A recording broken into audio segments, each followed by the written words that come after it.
সবাইকে শুভেচ্ছা জানিয়ে শুরু করছি আমার আরো একটি নতুন ক্লাস। তো আজকে মূলত আমরা যেটা করব সেটা হচ্ছে ট্রান্সলেশন, যেটা হচ্ছে বাংলা থেকে ইংরেজি কিভাবে করে এবং সহজ প্রক্রিয়ায় কিভাবে করতে হয় সেটা আমরা আলোচনা করব আমাদের আজকের এই ক্লাসের মাধ্যমে। সো ক্লাসটি দেখতে থাকুন, সম্পূর্ণ ক্লাসটি দেখতে থাকুন। আশা করি নতুন নতুন কিছু শিখতে পারবেন। তো দেখি।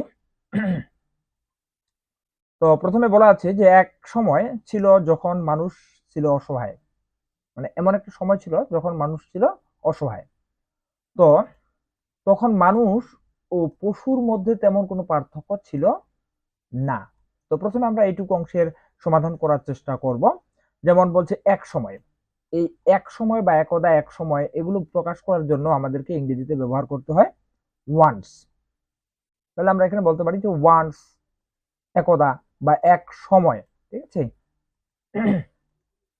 তো ওয়ান্স, এরপর বলছে এক সময় ছিল। ছিল অর্থে মূলত আমরা পাস্ট টেন্সে চলে যাব। তো এক সময় ছিল যখন মানুষ ছিল অসহায়, তো আমরা বলতে পারি ওয়ান্স মেন ওয়ার হেল্পলেস। মানুষ কি ছিল?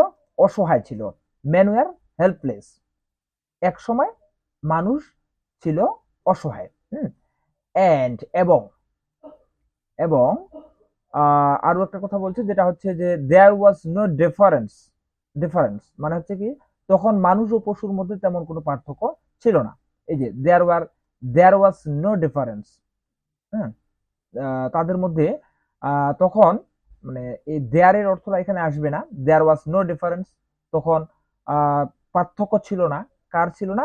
যেহেতু মানুষ এবং পশুর মধ্যে বলছে, যার জন্য মানুষ এবং পশুর মধ্যে যেহেতু বলছে, দুজনের মধ্যে যেহেতু বলছে, জন্য আমরা এখানে প্রেপোজিশন বিটুইন ব্যবহার করব।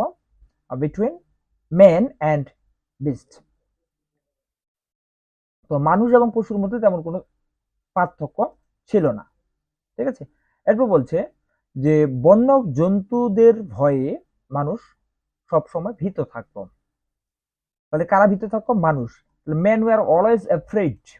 ভীত থাকতো মানুষ, ভীত থাকতো, সবসময় ভীত থাকতো। কিসের দ্বারা?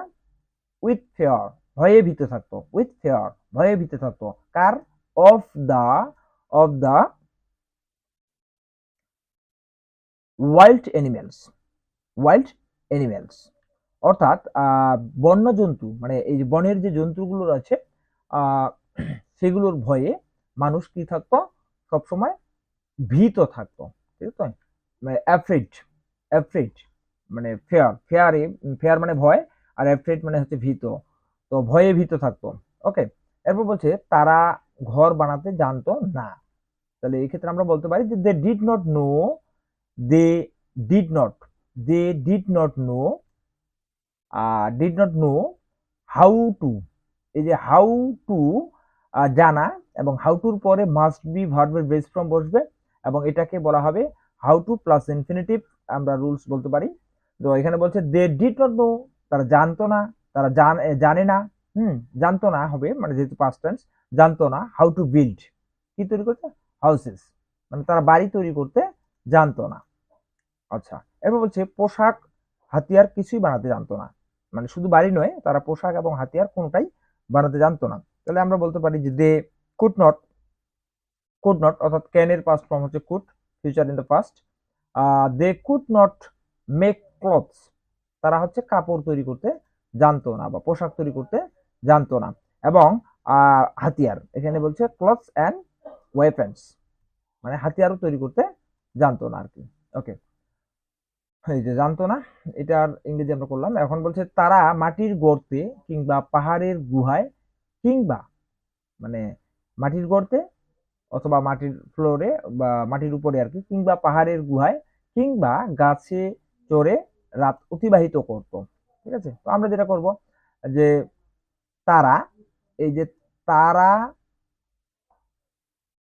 রাত অতিবাহিত করত বা রাত কাটাতো, এইটুকুর ইংরেজিটা আমাদের আগে আসবে, যেটা হচ্ছে they used to pass night, they used to pass night কিভাবে? staying under the, staying under the ground, অর্থাৎ তারা হচ্ছে মাটির উপরে, মানে গর্তের কিংবা পাহাড়ের গুহার ভিতরে আর কি, টোটাল কথা ফ্লোরে আর কি, গ্রাউন্ডে তারা দিন কাটাতো। অথবা or in the cap, in the cap of, মানে গুহায়, কিসের? দ্য হিলস, পাহাড়ের গুহায়, অথবা বলছে ক্লাইম্বিং অন দ্য ট্রি, অর্থাৎ গাছের উপর বসে বা গাছের উপর থেকে অর্থাৎ এখানে যেটা বলছে যে গাছের উপর চড়ে তারা রাত অতিবাহিত করত। ওকে,